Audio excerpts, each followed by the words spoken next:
Baik, Mbak Tari, setelah Mbak Tari berhenti sekolah, lalu kemudian aktivitas hari-harinya ngapain? Saya berhenti sekolah, akhirnya saya memutuskan untuk ke Jakarta. Ke Jakarta.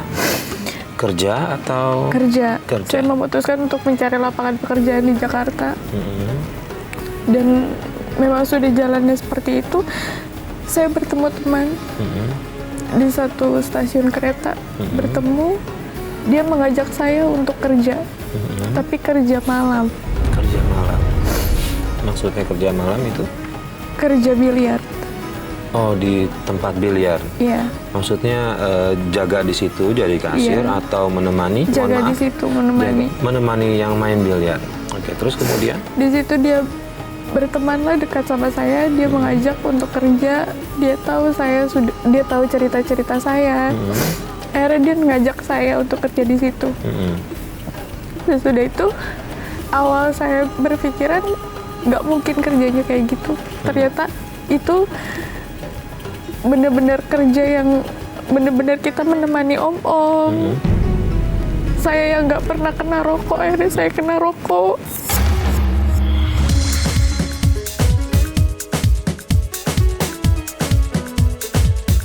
Ini apa ya, Hen? Udah deh, Tari, kamu tenang aja. Kamu mau kerja kan? Ya, tapi nggak kayak gini juga. Udah deh, percaya sama aku. Tante, ya? Ini yang selama ini aku ceritain, Tante. Namanya Tari. Tari, kenalin nih. Tante. Oke, boleh. Benar kamu mau kerja di sini? Iya, Tante. Ya udah, hari ini boleh langsung kerja. Yuk, Om ini pelanggan pertama kamu ya. Silakan. Om. Silakan Om, iya. Om tinggal dulu ya. Iya. Ya sayang, Makasih. selamat menikmati Iya. ya. Yuk, sayang. Sini sayang, sini. Maksudnya apa ya? Kamu kerja di sini untuk nemenin Om. Ayo sini. Nggak mau. Ayo, Nggak mau, nggak mau. nemenin Om sini. Ayo. Nggak mau. Mau kemana? Sini. Nggak mau. Lepas.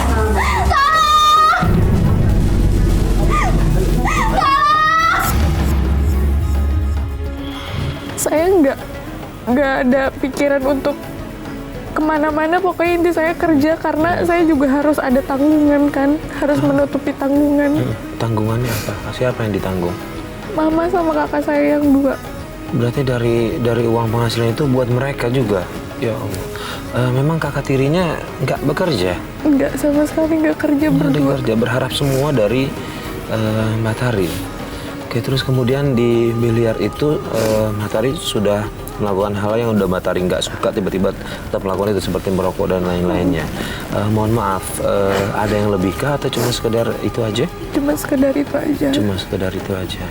Oke, tapi Mbak Tari di situ sebenarnya tahu salah, cuma nggak bisa karena dituntut dari ibu ya untuk segera ini ya. Nah, Pak Ustadz, dia melakukan pekerjaan yang kerjaan itu dia nggak suka sama sekali. Bahkan sudah jauh dari apa ya istilahnya, bisa dibilang banyak mudaratnya lah gitu. Nah, Pak Ustadz nih, untuk kalau seperti ini kasusnya gimana nih Pak Ustadz untuk seorang tari? Apakah dia berat nih pastinya Pak Ustadz? Iya, kalau kita lihat dalam perspektif agama, maka seorang wanita dengan pekerjaan seperti ini kan tidak diizinkan. Pertama, pekerjaannya dia sendiri wanita, kemudian mendampingi om ini saja tidak dibolehkan dari segi agama. Yang kedua, pekerjaan ini membawa implikasi karena menemani om maka kemudian harus merokok, harus lain-lainnya. Tadi itu meskipun mohon maaf tidak sampai melakukan hal yang lebih dari itu, tetapi dari segi pekerjaan saja, kalau dari tuntunan agama ini sudah mudornya besar. Yang kedua, apalagi Mbak Tari kan dalam keadaan terpaksa toh, tidak menggemari bahwa ini bertentangan dan batin, tapi ada keterdesakan kehidupan tuntutan ekonomi, yaitu ingin memberikan sokongan keuangan finance kepada ibunya, dan yang kedua adalah kepada saudara tirinya tadi itu yang seharusnya tidak dibolehkan. Justru seharusnya adalah Mbak Tari ini disekolahkan, disuplai oleh saudaranya lebih dewasa tadi itu gitu. Tapi kan justru berbalik. Nah, para pemirsa sekalian, hal-hal yang semacam ini sesungguhnya kita tidak membenarkan. Agama tidak membenarkan orang kemudian anak di usia yang belum semestinya melakukan tuntutan kerja. Harusnya kan bekerja yang sesuai dengan ini, misalkan bekerja paruh waktu tapi sekolahnya masih jalan. Ini seharusnya gitu, dan kerjaan ini tidak membawa risiko yang sangat besar. Ini masih untung tidak ada orang jahat. Coba kalau ada orang jahat kemudian membawa ke alam yang lebih hitam lagi, ini kan lebih berbahaya lagi gitu. Tetapi ada satu hal yang harus diapresiasi, bahwa Mbak Tari ini sudah muncul benih tanggung jawab. Tanggung jawab apa? Ingin memberikan sesuatu yang lebih bermakna, lebih berharga, lebih bermanfaat kepada ibunya. Tentu ini akan diapresiasi kan itu. Allah memberikan penghargaan pada orang yang semacam ini gitu. Tetapi sebisa mungkin lah ini harus ada orang yang menolong supaya kembali pada jalan pekerjaan yang lebih ringan lah tingkat mudorotnya, dan lebih banyak tingkat masalahnya, safety apa itu kenyamanan pada dirinya, saya kira. Iya. Dan saya dengar Mbak Tari katanya nggak cuma biayain hidup tapi juga biayain kuliah kakak-kakaknya ya. Iya, dari semester 1 sampai semester 7. Insya Allah. Sementara harusnya yang tadi Pak Ustadz bilang Betul, kakaknya ya. justru yang kebalikannya ya. Iya. Nah, ibunya Mbak Tari tahu kalau pekerjaan Mbak Tari seperti itu tahu? Awalnya nggak tahu, Bu. Tapi setelah saya cerita, saya kira Mama bakalan ngelarang untuk saya kerja di situ. Tapi ternyata malah ngedukung. Benar-benar ngedukung, dan dia bilang, nggak apa-apa, banyakin lagi aja, dia bilang gitu. Banyakin maksudnya? Banyakin lah yang deketin kamu, dia bilang gitu. Toh itu juga untuk kehidupan kita enak, kata dia gitu. Sampai sesudah uang cukup, terserah kamu mau gimana. Ini ibunya malah menyarankan dia untuk terus bekerja seperti itu Pak Ustadz, melayani om yang bermain biliar nih Pak Ustadz. Karena begini Mas Arif, kan tadi dikisahkan oleh Mbak Tari, ibunya juga dalam posisi yang tidak bisa memberikan keteladanan karena perbuatannya juga. Maka perspektif ibunya, dia mengukur apa yang dilakukan oleh Mbak Tari diukur seperti perbuatan dirinya yang melegalkan sesuatu yang dilarang oleh agama tadi kan gitu. Lah, saya kira inilah hal yang buruk dari orang tua, karena apa itu minimnya pengetahuan agama, lantas kemudian kehidupan apa itu personalitinya yang tidak baik, maka kemudian ingin anaknya juga diperlakukan selonggar seperti itu. Justru seharusnya kalau seorang ibu yang baik pasti dia akan melarang, wah ini tidak cocok untuk kamu seorang perempuan, ini akan berbahaya bagi masa depan kehormatanmu, maka carilah pekerjaan yang bisa membuat aman pada seorang perempuan, mestinya kan begitu. Tapi kan justru sebaliknya tidak berlaku seperti itu.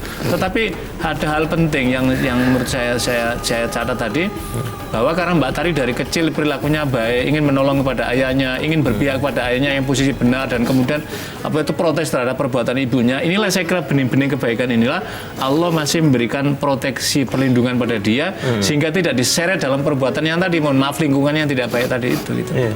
Nah, mohon maaf kakak-kakak yang Mbak Tari ini fisiknya normal kan? Normal. Artinya secara fisik sama mentalnya sudah mampu bekerja ya. Mampu. Tapi sementara mereka sendiri nggak bekerja, bergantung sama Mbak Tari. Nah, mereka sendiri sebenarnya sikapnya seperti apa ke Mbak Tari? Mereka itu keras, bener-bener keras. Terus kalau dia ngomongin tuh sama sekali nggak mau dengar gitu. Kadang kalau dia ngelenceng, maksudnya saya sebagai adik bukan menggurui, tapi memberilah tahu jalan yang baik gitu Pak. Tapi tetap kayak gitu. Terus belum lama ini dia bilang dia bakalan jual rumah yang untuk papa, untuk aku, tapi mau dia ambil. Apa hartanya Rumah, semua, iya. hasil penjualannya mau diambil semua Iya. sama dia? Ya Allah Pak Ustadz, ini bukannya kalau orang bilang bukannya tahu terima kasih gitu Pak Ustadz ya, sudah dibiayai kuliah segala macam, tapi justru nggak mau mendengarkan, apalagi ini mau ngambil harta papanya nih Pak Ustadz. Ini tidak dibolehkan karena begini, kalau Mbak Tari dengan saudara yang tadi kan namanya saudara tiri kan, beda ayah kan. Nah ketika ayahnya Mbak Tari meninggal, maka status Mbak Tari ini anak yatim namanya. Lah, harta dari ayahnya tadi itu diwarisi itu hanya ada dua yang dibolehkan. Pertama, menurun kepada Mbak Tari. Yang kedua adalah kepada ibunya. Karena ini punya anak perempuan satu, maka ibunya ini mendapatkan, kalau di dalam pembagian maka mendapatkan 1/8 karena ada anak. Kalau tidak ada anak maka dia menjadi 1/4. Kalau pada ibunya tadi itu. Kalau Mbak Tari ini laki-laki maka lain lagi. Gitu. Jadi dalam Islam ada pembagian namanya harta mawaris, ilmu pewarisan tadi itu. Oke, Mbak Tari, maaf Mbak Tari berapa bersaudara? Satu. Sendiri berarti? Iya sendirian. Kalau sendiri Ya udah- otomatis pada dia, kan sendirian. Makanya kan karena dia sendirian, ibunya ini bagiannya lebih besar ya, dia bahkan lebih besar ibunya. Kemudian yang kedua adalah ibunya dari ayahnya Mbak Tari, itu dia mendapatkan dia mendapatkan namanya umun dia, mendapatkan 1/6 dia karena tadi ibunya terhalangi karena ada anak tadi. Kalau nggak ada maka dia akan 1/4 dia ibunya semua. Tapi karena ada anak maka rumah tadi seharusnya adalah warisan daripada Mbak Tari, kemudian 1/8-nya diberikan kepada ibunya.